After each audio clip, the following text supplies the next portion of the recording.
दूसरी बैठक जो है वो मुख्यमंत्री आवास पर होनी है। मंत्री परिषद की बैठक है और दोनों ही बैठकों पर जीज राजस्थान की नजर लगातार बनी हुई है। फिलहाल आगे बढ़ेंगे, बात करेंगे सिरोही में प्रभारी मंत्री महेंद्र चौधरी 2 दिवसीय दौरे पर आए हैं, जहां पर रविवार को माउंट आबू, पिंडवाड़ा, अबू रोड और रेवदर ब्लॉक के कार्यकर्ताओं की बैठक ली गई और वहीं पर सोमवार को सिरोही ब्लॉक की बैठक जो रखी गई, जिसमें वह प्रभारी मंत्री ने कांग्रेस की स्थिति पर टिप्पणी की।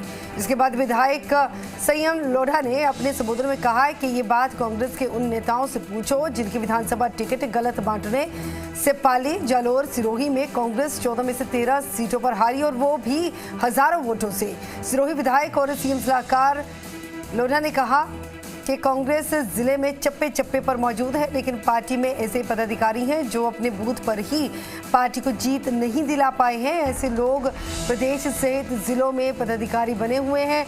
उन्होंने 2018 के विधानसभा चुनाव की तरफ इशारा करते हुए कहा कि पार्टी के नेताओं ने चुनाव में लगता है कि भांग खाकर टिकट बांटे थे।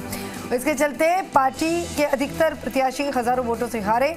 पार्टी जिलाध्यक्ष सिरोही विधानसभा के प्रत्याशी का नाम लिए बिना ये कहा गया कि ऐसे लोगों को भी टिकट दिए गए जिनकी जमानत तक जब्त हो गई। गौरतलब है कि विधानसभा चुनाव के वक्त सचिन पायलट पीसीसी चीफ थे। ऐसे में ये हमला उनकी ओर भी देखा जा रहा है।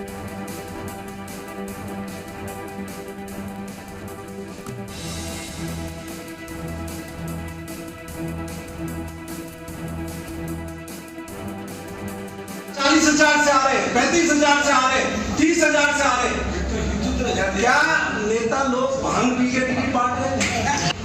मैं आपको विनती करना चाहता हूँ, या छप्पे में जिले में कांग्रेस पर पदाधिकारी बनाने से पहले उनके बूथ का रिजल्ट मंगाओ। क्या उनके बूथ का क्या रिजल्ट है? अब वो मेरी गलती थोड़ी है।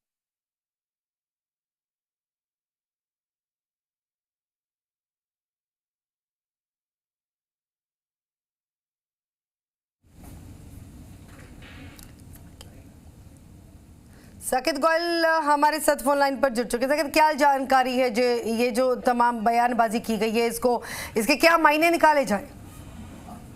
कल दोपहर में यहाँ प्रभारी मंत्री महेंद्र चौधरी की अध्यक्षता में बैठक आयोजित की गई थी, जिसमें जिले में कांग्रेस की स्थिति के बारे में उन्होंने टिप्पणी की थी, जिसके जवाब में विधायक संयम लोढ़ा ने कहा कि यहाँ पर जो पिछले विधानसभा चुनाव थे उसमें टिकटों का गलत वितरण हुआ था, जिसके नुकसान कांग्रेस को उठाना पड़ा और 1 या 2 सीटों पर कांग्रेस के अलावा सभी जगह कांग्रेस को मुंह की खानी पड़ी थी। लेकिन 2 जगहों पर कार्यकर्ताओं ने भूल को सुधार किया था और जिनको टिकट नहीं मिला था उनको निर्दलीय के रूप में जिताया, जिसके कारण कांग्रेस की इज्जत बची। उन्होंने इसको लेकर शीर्ष नेतृत्व पर भी सवाल उठाए थे टिकट वितरण को लेकर कि टिकटों के गलत देने की वजह से इस तरह का खामियाजा भुगतना पड़ा है। और ऐसी बयानबाजी के क्या ये भी मायने निकाले जाएं, क्योंकि अब तक जो है, क्योंकि जो पुनर्गठन हुआ उसके बाद जिस कदर तमाम जिम्मेदारियां सौंपी गई, इस चीज़ का दावा किया गया कि अब पार्टी में सब कुछ ठीक है, लेकिन इस कदर जो बयानबाजियां आती हैं, इस कदर एक बार फिर से इशारा हो जाता है कि ऑल इज वेल नहीं है पार्टी में।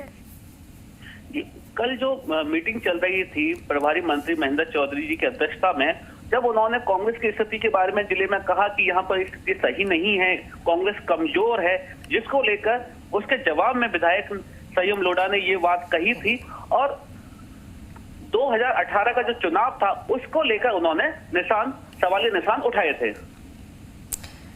ठीक है, बहुत शुक्रिया फिलहाल तक की जानकारी के लिए। कोई जानकारी होगी तो हमारे तक जरूर पहुंचाइएगा।